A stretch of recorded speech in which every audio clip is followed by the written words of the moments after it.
नमस्कार, मेरा नाम है प्रशांत और ये है मेरी पंच केदार यात्रा का पहला भाग। यात्रा के इस भाग में मैं जा रहा हूँ तुंगनाथ महादेव।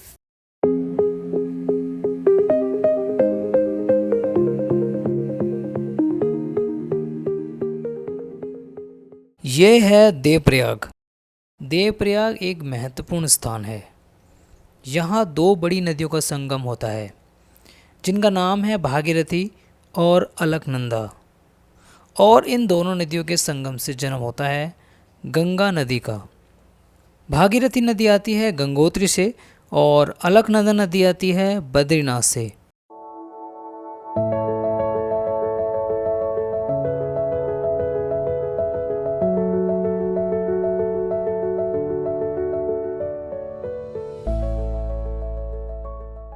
देवप्रयाग पंच प्रयागों में से एक हैं और ये पंच प्रयाग इस प्रकार हैं: विष्णु प्रयाग, नंद प्रयाग, कर्ण प्रयाग, रुद्र प्रयाग और देव प्रयाग।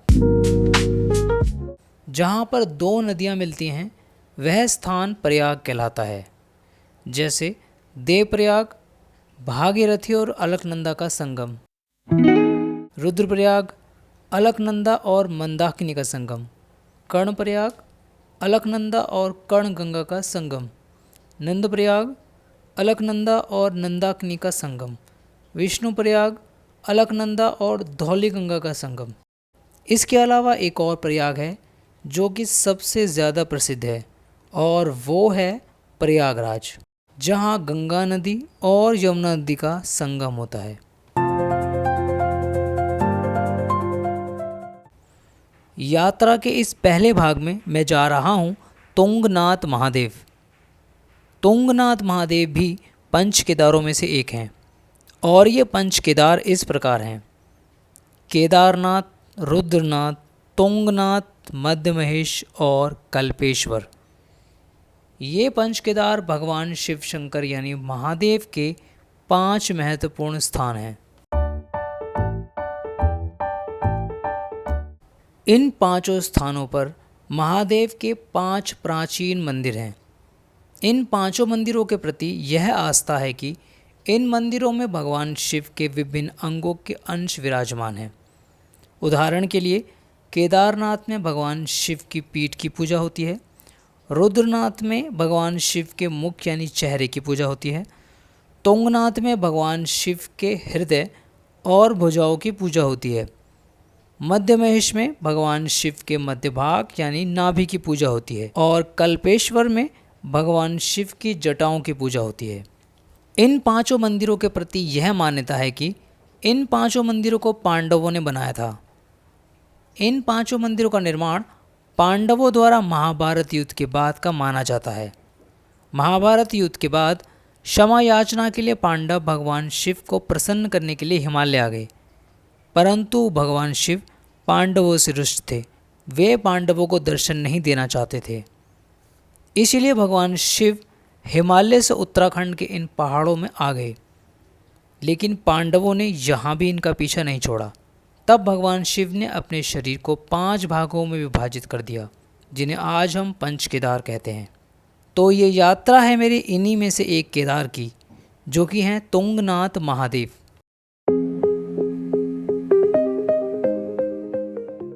तुंगनाथ मंदिर उत्तराखंड के चोपटा जिले में स्थित हैं।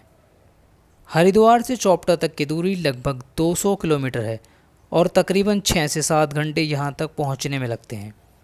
तुंगनाथ तक आने का सबसे सस्ता साधन बस है। बस सीधा ऊखीमठ तक आती है और वहाँ से शेड जीप द्वारा चोपटा तक पहुँचा जा सकता है।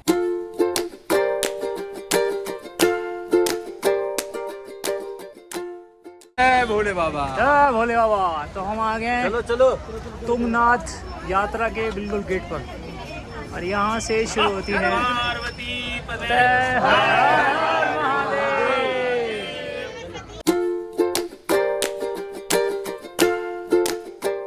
तुंगनाथ महादेव मंदिर का track Kedarnath wild life sanctuary से जुड़ा हुआ है और केदारनाथ वन्य जीव की यह जगह उत्तराखंड की सबसे बड़ी वाइल्ड लाइफ सेंचुरी है।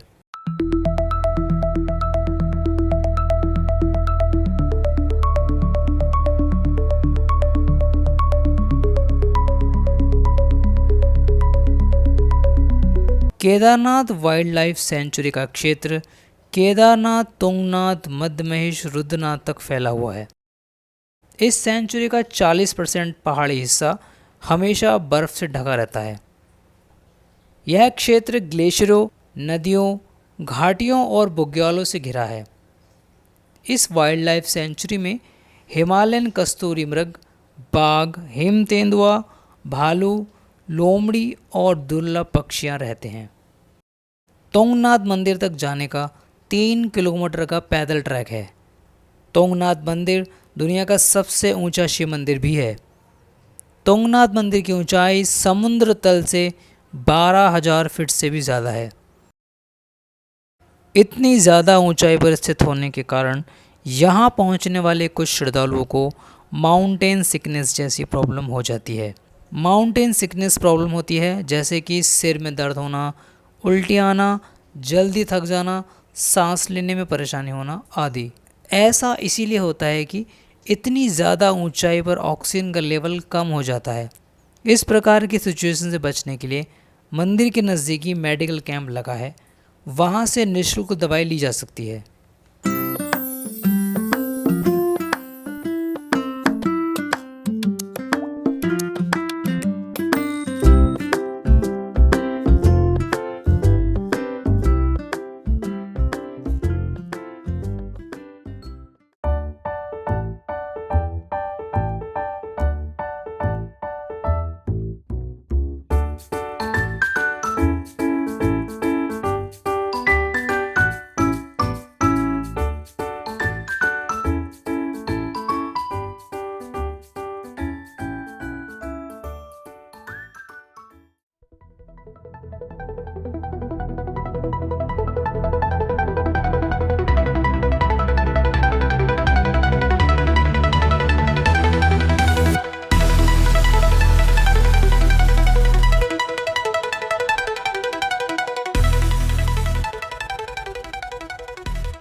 तुंगनाथ यात्रा का यह भाग यहीं समाप्त होता है, पर जल्दी ही मिलूँगा यात्रा के अगले भाग के साथ। तब तक के लिए आज्ञा दीजिए। नमस्कार। ओम नमः शिवाय।